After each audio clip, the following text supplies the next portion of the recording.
আর মাত্র 50টা দিন বাকি।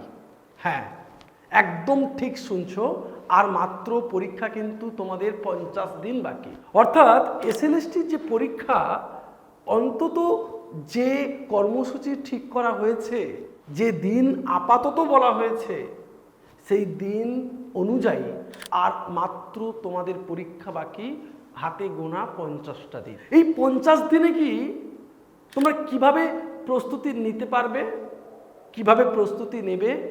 যারা নিজেরা সেলফ স্টাডি করছো, এখনো সেইভাবে পড়াশোনা করে উঠতে পারোনি, কিংবা একেবারেই তোমরা পড়াশোনা করোনি, কিংবা যারা এখনো অনেকটা পড়াশোনা করছো, তারা এই 50টা দিনে, লাস্ট 50 দিনে তোমরা কিভাবে প্রস্তুতি নেবে এবং এই 50 দিনে তোমরা পড়াশোনা করে একেবারে পাস কিভাবে করতে পারবে, ইন্টারভিউ বোর্ড পর্যন্ত কিভাবে পৌঁছতে পারবে, আজকের আমি সেই বিষয়টা নিয়ে আলোচনা করব।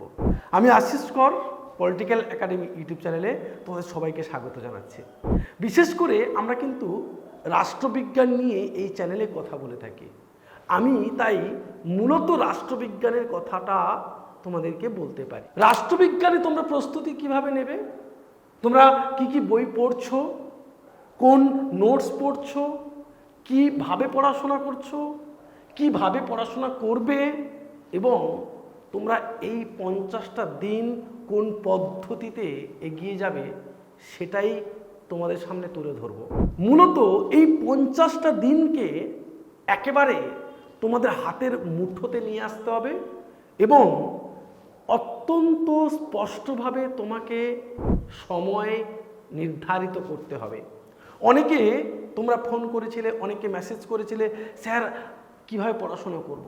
আমাদের তো টেনশন হয়ে যাচ্ছে স্যার, এই তো যারা ফ্রেশার্স ক্যান্ডিডেট, আমরা সুপ্রিম কোর্ট তো রায় দিয়ে দিয়েছে, তাদের 10 নাম্বার, আরেকটা জায়গায় 10 নাম্বার ডেমনস্ট্রেশনে তাদের তো এক্সট্রা পাচ্ছে, তাহলে আমরা কি পরীক্ষাতে উত্তীর্ণ হতে পারবো না?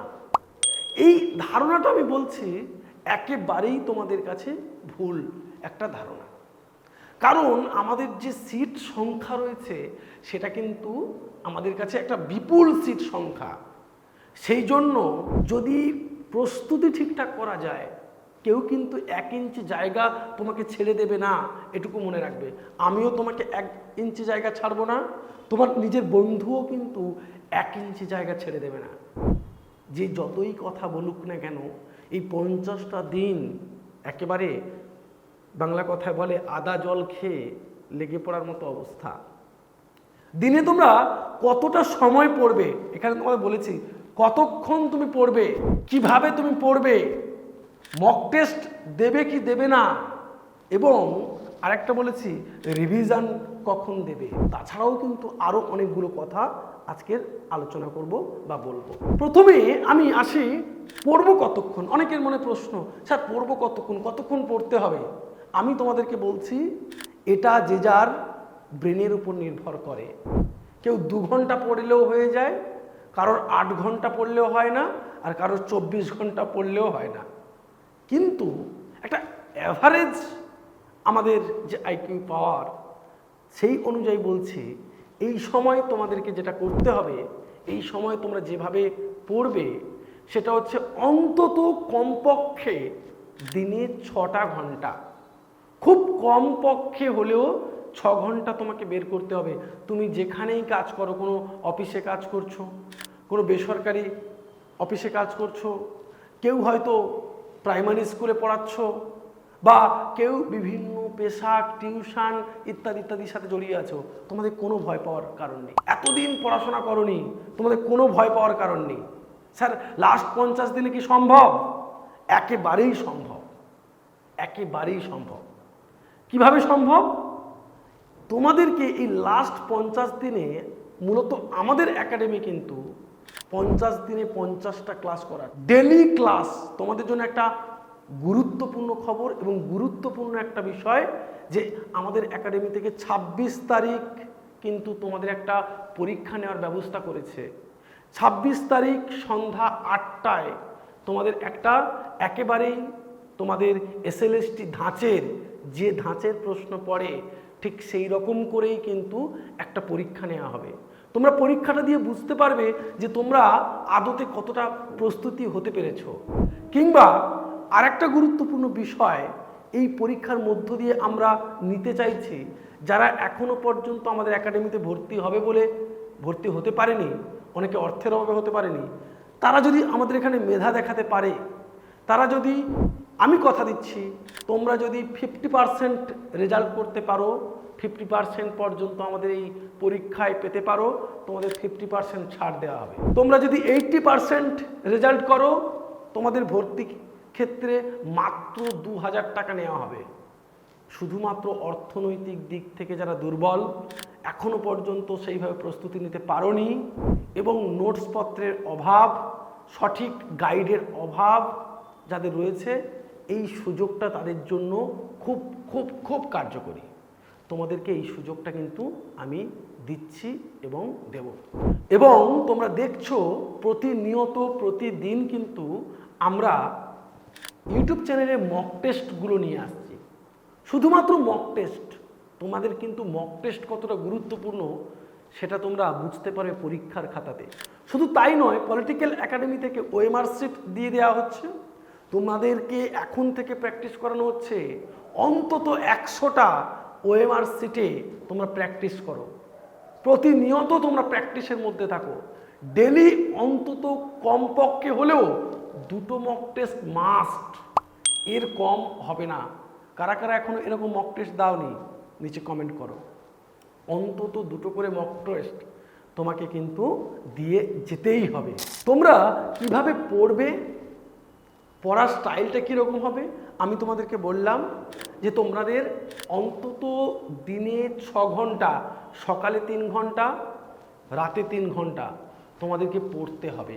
সেই পড়াটাকে তোমাদের কিন্তু 2-3 দিন 4 দিন অন্তর অবশ্যই সেটাকে রিভিশন দিতে হবে। শুধু কি পড়লে হবে? পড়লে শুধু হবে না, তোমাকে দেখতে হবে কিভাবে পড়তে হবে। এখানে বলেছি কিভাবে পড়বে, শুধু পড়লে হয় না কোনো বিষয়, কিভাবে কোন পদ্ধতিতে পড়বে। তোমাকে পড়তে হবে এই টাইমটায় গুরুত্বপূর্ণ ফ্যাক্ট এবং গুরুত্বপূর্ণ যে বিষয়গুলো, হয়তো তোমাদের কনসেপ্ট অনেকে ক্লিয়ার আছে, কিন্তু আমাদের এসএলএসটিতে ফ্যাক্ট আসার সম্ভাবনা সবথেকে বেশি এবং আসেও। এই ফ্যাক্ট প্রশ্নগুলো করার ক্ষেত্রে অনেকেই পিছিয়ে যায়। তাই বারবার করে পড়া সেটা তোমাদের করতে হবে। ফ্যাক্ট প্রশ্নগুলোকে করার জন্য কিভাবে তুমি পড়াশোনা করবে, তার জন্য দরকার স্টাডি মেটেরিয়াল, তার জন্য দরকার ভালো মানের স্টাডি মেটেরিয়াল। এবারে বলবে স্যার আমার কাছে তো স্টাডি মেটেরিয়াল নেই। আমি সেইখানে বলতে পারি, তোমরা যারা এখনো পর্যন্ত একাডেমিতে আমার ভর্তি হওনি, খুবই তোমাদের একটা সুবর্ণ সুযোগ দেওয়া হয়েছে, একাডেমি থেকে ভর্তি হয়ে যাবে। প্রতিদিনের স্টাডি মেটেরিয়াল, প্রতিদিনের ক্লাস, আমাদের এখানে 50 দিন টানা ক্লাস হবে, কোনো দিন ক্লাস বন্ধ হবে না। যে কোনো স্যার ম্যাম এখানে কিন্তু তোমাদের ক্লাস নেবে, প্রতিটা দিন ক্লাস হবে এবং পড়া ধরা। যারা তোমরা নিজেরা পড়ছো, তোমরা কিভাবে পড়বে? প্রতিদিন তো পড়ছো, প্রতিদিন যেটা পড়ছো, যে অধ্যায়টা পড়ছো, সেই অধ্যায়ের উপরে প্রত্যেক দিন মক টেস্ট দেবে এবং অধ্যায় সংক্রান্ত গুরুত্বপূর্ণ প্রশ্নগুলোকে বাছাই করবে, করে সেগুলোকে ভালো করে দেখার চেষ্টা করবে। কোনো অধ্যায়কে তোমরা কিন্তু এড়িয়ে যাবে না, কোনো রকম কোনো অধ্যায়কে এড়িয়ে যাবে না। তোমরা অনেকে প্রশ্ন করেছো স্যার আমাদের যে পেপার 1, সেই পেপার 1টা আমাদের যদি একটু দিতেন, পেপার 1-এর পার্টটা যদি এখানে আলোচনা করা হতো তাহলে ভালো হতো। আমাদের পেপার 1-এর ক্লাস আসতে চলেছে। আমার ইউটিউব চ্যানেলে প্রায় 50টার বেশি ক্লাস আছে, তারপরে তোমাদের 50টা মক টেস্ট দিচ্ছি, এগুলো সমস্ত ফ্রিতে। 50টা ক্লাস কোথায় পেয়ে যাবে? আমাদের যে স্ক্রিনে দেখছো, এই স্ক্রিনে দেওয়া যে প্লেলিস্ট এসএলএসটির, এই প্লেলিস্টে দেখো সমস্ত ক্লাস পেয়ে যাবে। পলিটিক্যাল থিওরির ক্লাস কিছু আছে, ইন্ডিয়ান কনস্টিটিউশনের ক্লাস কিছু আছে। আমি তো প্রতিদিনই গুরুত্বপূর্ণ ক্লাস নিচ্ছি এবং তার পাশাপাশি মক টেস্ট আছে। তোমরা যদি এই ফ্রি বিষয়গুলোও দেখে যাও ইউটিউব থেকে, তাহলেও কিন্তু তোমাদের পড়াশোনাটা অনেকটা এগিয়ে যাবে। কিন্তু বিজ্ঞানসম্মতভাবে তোমাদেরকে পড়াশোনা করতে হবে। কোন বিষয়গুলো পরীক্ষায় আসে সেগুলোকে খাতায় আগে সাজিয়ে নিতে হবে। আমি প্রতিদিন সেখান থেকে 2, 3 বা 4, 5টা যে যার কোয়ালিটি অনুযায়ী সে কিন্তু সেগুলোকে মুখস্থ করে নেবে। মুখস্থ করলে আবার ভুলে যাব, আবার সেটাকে পুনরায় করতে হবে। আমাদেরকে মাত্র এই 50টা দিন এই ফ্যাক্টগুলো মনে রাখতে হবে। পড়াতে পারি আমরা সবাই, কিন্তু পরীক্ষায় আমাকে উতরে যেতে হবে। তারপরে ইন্টারভিউ তো আছেই, কিন্তু আগে আমাকে পরীক্ষার জন্য একেবারে সেইভাবে খাটতে হবে। জেনারেলদের ক্ষেত্রে আমি বলছি, প্রত্যেককে আমি বলছি 58+ নাম্বার কিন্তু তোমাদেরকে তুলতে হবে। ওবিসিদের ক্ষেত্রে বলছি 56+ তোমাদের নাম্বার তোমাদের তুলতে হবে। এসটি এসসিদের বলছি অন্তত 52+ নাম্বার তোমাদের তুলতে হবে। এবং দৃষ্টিহীন পরীক্ষার্থীরা মূলত দৃষ্টিহীন পরীক্ষার্থীরা বা যারা হচ্ছে তোমাদের পিডব্লিউ ক্যান্ডিডেট, তাদেরকে বলছি মূলত তোমাদের 48-এর উপরে কিন্তু নাম্বার রাখতে হবে। অর্থাৎ তোমরা বুঝতে পারছো এক্সামটা কতটা টাফ হতে চলেছে। কেন বলছি এই কথাটা? তার জন্যই বারবার করে বলছি, তোমাদের মক টেস্টের যে কথা বলছি, মক টেস্ট কেন দেবে, মক টেস্ট কেন গুরুত্বপূর্ণ। আমি এখানে কিন্তু প্রতিদিন মক টেস্ট নিয়ে আলোচনা করি, ডিটেলস আলোচনা করার সময় পাই না, কারণ একটা ভিডিও তৈরি করতে অনেক সময় লাগে, এডিটিং হতে অনেক সময় লাগে, তোমাদের এগুলো বোঝা উচিত। তাই আমি অনেক সময় ডিটেলস আলোচনা করার সময় পাই না বা করি না। কারণ অনেকেই তোমরা কমেন্ট করেছো, স্যার এগুলো ডিটেলস আলোচনা করলে ভালো হয়। হ্যাঁ, কিন্তু ডিটেলস আলোচনা করা এই মুহূর্তে প্রতিদিন ক্লাস করিয়ে সম্ভব হয় না। প্রচুর পরিমাণে কাজ থাকে, তারপরে রেকর্ডিং, তারপরে কিন্তু এগুলো তোমাদেরকে বুঝতে হবে। তাই তোমাদেরকে যেটা করতে হবে, তোমাদেরকে কিন্তু প্রতিদিন মক টেস্ট দিয়ে যেতে হবে। তোমরা এই মক টেস্ট কোথায় পাবে? আমাদের পলিটিক্যাল একাডেমি কিন্তু মক টেস্টের একটা আয়োজন করেছে অলরেডি। শুধু মক টেস্টে তোমরা যদি ব্যাচে ভর্তি না হতে চাও, শুধু মক টেস্টে তোমরা ভর্তি হতে পারবে 999। সেখানে একটা বই কিন্তু তোমরা, আমার যে বইটা সেটা কিন্তু তোমরা ফ্রিতে পেয়ে যাচ্ছ। তাহলে তোমাদের এই প্রস্তুতিটা এমনভাবে নিতে হবে যাতে কিনা তোমরা সঠিকভাবে একেবারে পরীক্ষার জন্য একেবারে সাফল্যের জন্য পৌঁছে যেতে পারো। তোমাদেরকে বলেছিলাম রিভিশন। তোমরা রিভিশন কখন দেবে? 2টো পদ্ধতিতে রিভিশন দেওয়া যায়। যেটা পড়েছি 2 দিন আগে সেটাকে 2 দিন পরে রিভিশন দেওয়া। এক, পুরো বিষয়টা পড়া হয়ে গেলে পরীক্ষার ঠিক 7 দিন থেকে 10 দিন বাকি থাকবে, পুরো টপিক ধরে ধরে একবার রিভিশন, জাস্ট রিভিশন। সেই সময় কোনো নতুন পড়া নয়। আমরা 40 দিন পর্যন্ত, 35 দিন পর্যন্ত সমস্ত টপিক আমাদেরকে কমপ্লিট করে ফেলতে হবে। সমস্ত টপিক কনসেপ্ট বুঝে ফেলতে হবে। আমাদের সমস্ত ক্লাস রেকর্ডেড আছে, সেগুলোও তোমরা শুনতে পারবে। সমস্ত ক্লাস, এগুলোতে তোমরা সমস্ত ক্লাস পেয়ে যাবে যদি তোমরা একাডেমিতে ভর্তি হওয়ার সুযোগ পাও। লাস্ট এই চান্সটা তোমরা হারিও না। একাডেমি থেকে কিন্তু সঠিক গাইডেন্স তোমাদেরকে দেওয়া হচ্ছে এবং সঠিক গাইডেন্স তুমি পেয়ে যাবে। তার জন্য বলছি 50 দিনে তোমাদের স্ট্র্যাটেজি হবে, প্রথম অন্তত 6 ঘন্টা পড়াশোনা করা, প্রতিদিন অন্তত কমপক্ষে 2টো মক টেস্ট, কমপক্ষে, আমি কথাটা বলছি কমপক্ষে, বেশি 5টা 6টা 10টা তুমি দিতেই পারো মক টেস্ট। বলবে স্যার মক টেস্ট কোথায় পাবে? একাডেমি থেকে মক টেস্ট নিয়ে নাও, মক টেস্ট দাও, কিংবা তুমি যেখান থেকে পারবে মক টেস্ট দাও। বই থেকে পেলে বই থেকে মক টেস্ট দাও, যেখান থেকে প্রশ্নপত্র পাবে সেগুলো কিন্তু পড়তে থাকো। তার পাশাপাশি কনসেপ্ট, স্যার কনসেপ্ট ক্লিয়ার কোথা থেকে করব? আমি আবার বলবো একাডেমিতে ভর্তি হতে পারো, না হলে নিজেদের মতো করে বইপত্র পড়ে তোমরা কিন্তু কনসেপ্টটাকে ক্লিয়ার করে নিতে পারো। আর তৃতীয়ত যেটা বলেছি, রিভিশন তোমাকে দিতে হবে ওই লাস্ট 2টো ক্ষেপে রিভিশন দিতে পারো। একটা পড়ার 2-3 দিন পরে, আর একটা পরীক্ষা আসার 10 দিন আগে থেকে তোমরা রিভিশন তোমরা দিতে পারো। আর সব থেকে ভালো একটা বিষয় হচ্ছে তোমাদের যে সেলফ স্টাডি যেটা করছো, সেই সেলফ স্টাডি বা যে যেখান থেকে নোটসপত্র জোগাড় করতে পেরেছো, যা পড়াশোনা করছো সেগুলোকে সঠিক ওয়ে বলতে যেগুলো বিশেষ করে পরীক্ষার ক্ষেত্রে এসে থাকে সেগুলোকে তোমরা একটা লিস্ট তৈরি করো। যেমন আমি তোমাদেরকে বলে দিয়েছিলাম যে বুক লিস্ট আমি তোমাদের ইউটিউব চ্যানেলে আনবো। বুক লিস্ট তুমি জোগাড় করলে, সমস্ত বুক যত বুক থাকলো ইম্পর্টেন্ট বুকগুলো জোগাড় করলে, বিভিন্ন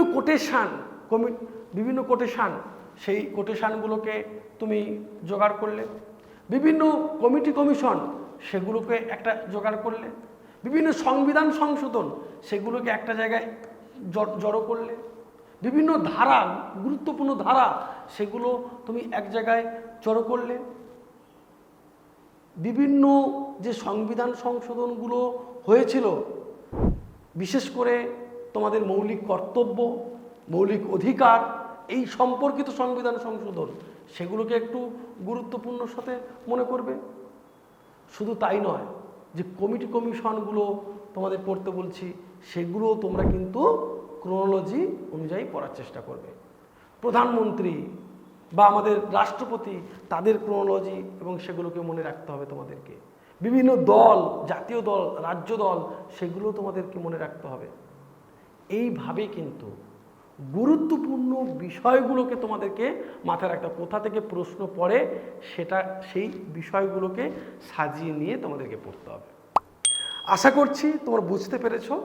টেনশন করার কিছু নেই। তোমরা যে মনে করছো বিশাল টেনশন হয়ে যাচ্ছে, সময় নেই স্যার, সময় চলে যাচ্ছে, পড়ায় মন বসছে না, একেবারে চিন্তা করার কিছু নেই। পড়ায় মন বসবে তুমি যদি আধ ঘন্টা এক টপিকের উপর পড়ো, একটু রেস্ট দাও, আবার পড়াশোনা করো। এরকম করে করে তোমাকে পড়তে হবে। থ্যাংক ইউ, ভালো থাকবে, দেখা হবে পরের কোনো ভিডিওতে।